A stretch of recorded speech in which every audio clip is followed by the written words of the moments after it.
Kako je bilo kad je počeo proboj Solunskog fronta? Podnarednik 3. čete 5. puka Drinske divizije Svetolik Đorđević prepričava svoje sećanje početka proboja Solunskog fronta. Dakle, kad smo čuli da će da vide ofanziva, razumiješ, sve smo pevali, igrali, razumiješ, čekali, jedva čekali. Kaže, u toliko i toliko sati počinje ofanziva. Mi svi školu ima sata, razumiješ, samo gledaj kad se prije.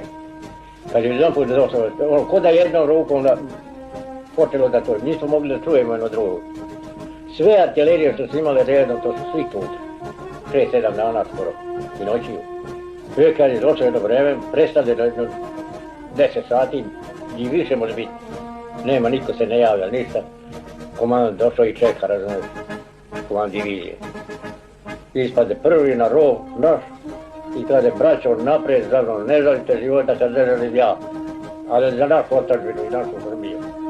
I mi krene, to je jedno dočekalo.